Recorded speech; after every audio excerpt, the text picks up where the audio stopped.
Sean Bobby, and one. Good boy ball.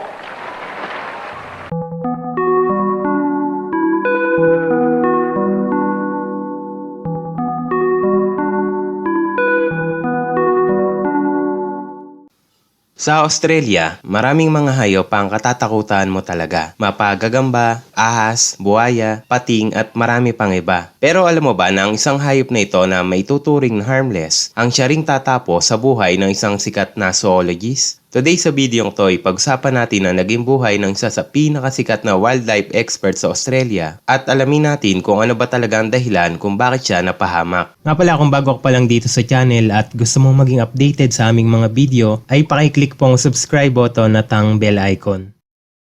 Si Stephen Robert Irwin o mas kilala sa pangalang Steve ay ipinanganak sa Australia noong February 22, 1962. Bata pa lamang ay mahilig na sa mga hayop si Steve. Hindi na rin ito nakakapagtaka dahil ang kanyang mga magulang ay parehong wildlife expert. Pag walang pasok sa school ay madalas kasama si Steve ng kanyang ama sa pagpapakain ng mga hayop. Kabilang na nga dito ang buhaya.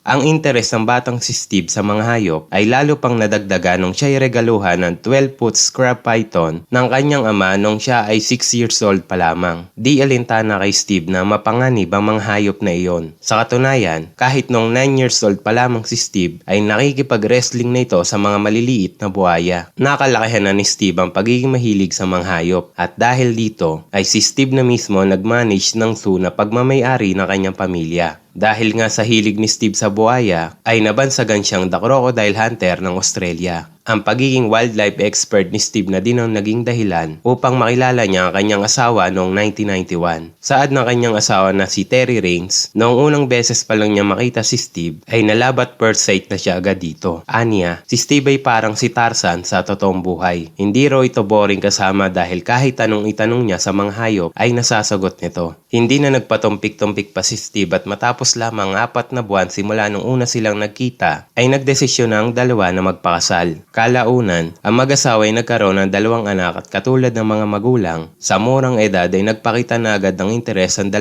bata pagdating sa mga hayop. Tulad ng batang si Steve, ang kanyang mga anak ay madalas din niyang kasama sa pagpapakain ng mga buhaya at iba pang mga hayop sa kanilang zoo. Sa kabila ng perpektong pamilya, ay hindi pa rin mawawala ang kontrobersya kay Steve dahil noong January 2, 2004, sa isang public show habang nagpapakain si Steve ng malaking buhaya, ay karga-karga nito ang kanyang sanggol na anak. Ang ilang mga nanonood ay tila naging estatwa habang si Steve ay relax na pinapakain ng buhaya. Umani ng batiko si Steve dahil napakapeliguroso umano ng kanyang ginawa. Matapos iyon ay agad namang nag-apologize si Steve sa publiko. Bagamat na batikos ay patuloy pa rin si Steve sa kanyang pagtatanghal sa publiko sa pamamagitan ng pagpapakain sa malalaking buhaya. Ang ilan pa nga dito ay may sukat na hindi bababa sa 12 feet. Nakakatakot man ay baliwala lang ito kay Steve dahil para sa kanya ang mga hayop ay kaibigan ng tao. Ngunit noong September 4, 2006, ang pagiging malapit sa hayop ni Steve din pala ang tatapos sa buhay niya. At ang nakakagulat ay hindi ang mapapanganib na hayop tulad ng buhaya, pating, ahas o makamandag na gagambang kikitil sa buhay niya. Ang insidente ay nangyari habang si Steve ay nagte-taping ng kanyang documentary series na Ocean's Deadliest. Habang nasa ilalim ng tubig upang kumuha ng ilang footage, si Steve ay may nakitang short-tailed stingray, isang uri ng stingray na karaniwan sa Australia. Upang makakuha pa ng mga magagandang shots, ay lumapit pa si Steve sa lumalangoy na stingray. Ang paglapit niyang iyon, ang hindi niya inaakalang tatapos sa buhay niya. Si Steve ay biglang inundayan ng saksak ng nasabing stingray. Si Steve ay tinamaan sa puso. Saad ng crew ni Steve, ang stingray sinasabing sinaksak si Steve ng 100 times sa loob lang ng ilang segundo. Nakapagsalita pa si Steve matapos itong makaahon. Nagmamadaling sinugod siya sa ospital ng kanyang crew ngunit sa kasawiang palad ay hindi na ito umabot ng ospital. Nagluluksa ang buong Australia sa pagkawala ni Steve. Iniwan nito ang kanyang asawa at 2 anak sa edad na 44.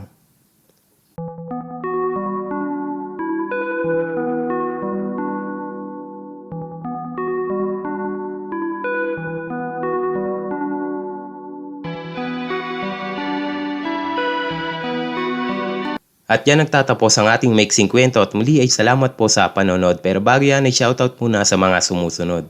Shoutout kay Abdul Karim Mortepero. Shoutout kay Macol Dionisio. Shoutout kay Jeremiah Torrejas. At shoutout kay Nanito Alcontin. Salamat!